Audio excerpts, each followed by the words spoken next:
Hindi pa din ako yumayaman sa pagbablog, kaya eto, upload ulit ng panibagong video.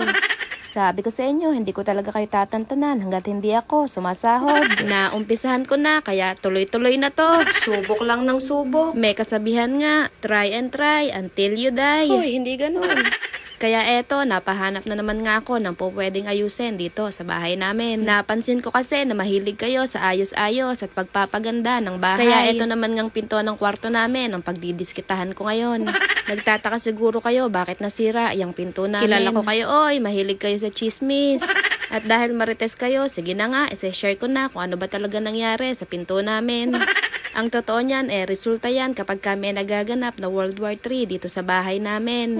Tuwing nag-aaway nga kasi kaming mag-asawa ay etong pinto ang napagdidiskitahan niya. Tinanong ko siya bakit nga ba ito ang winawasak niya sa tuwing mag-aaway kami. Ang sagot niya, kaysa naman daw mukha ko ang mawasak niya, ito na lang daw pinto namin.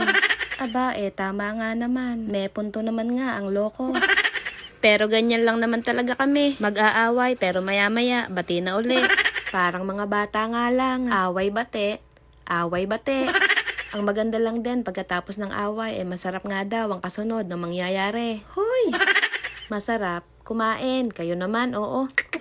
O siya, bago pa nga kung saan mapunta ang usapang ito, uumpisahan ko na ang pag-aayos dito. At syempre, to the rescue na naman ang bebe ko. Total, ikaw din naman sumira niyan, kaya sige, ayusin mo. Ditikitan ko lang ulit yan ng wallpaper, kaya eto, napa-check out na naman nga uli ako. Umorder nga lang ulit ako nitong 2 pirasong wallpaper. Nagawa ko na nga pala ito dati sa pinto namin sa harap ng bahay. At pati na rin nga sa harap ng pinto na yan. Kaya nga hustler na ako sa pagkakabit ng wallpaper. Nabitin nga lang yung una kong order nung nakaraan. Kaya eto, ngayon ko na lang ulit itutuloy. Buti na nga lang pala at nabitin, kaya eto, may content uli ako. Kung trabaho nga lang ang pagkakabit ng wallpaper, siguro professional na ako.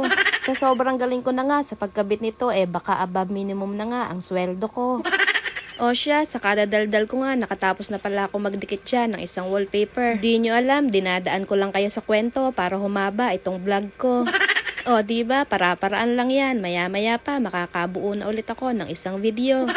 Oh, wag na kayong magtampo. Promise, malapit na matapos tong vlog ko. At malapit na rin nga ako matapos sa pinaggagawa ko dito. Kaya stay put lang kayo dyan. Sigurado, magagandahan naman kayo sa kakalabasan nito. O yan, dinidikit ko na lang yung sa baba. At eto na nga. O diba, nawala na ang bakas ng gera naming mag-asawa. Ang sabi ko sa kanya, wag mo na ulit sisirain yan ha. Aba, ang sagot sa akin wag mo na ulit ako bubungangaan. Nangatwiran pa nga ang loko. O siya, hanggang dito muna ulit itong video ko. Magkita-kita sana ulit tayo sa susunod kong vlog. At marami-rami pa nga din akong ichichismis sa inyo. O siya, maraming salamat sa inyong panonood. Babu!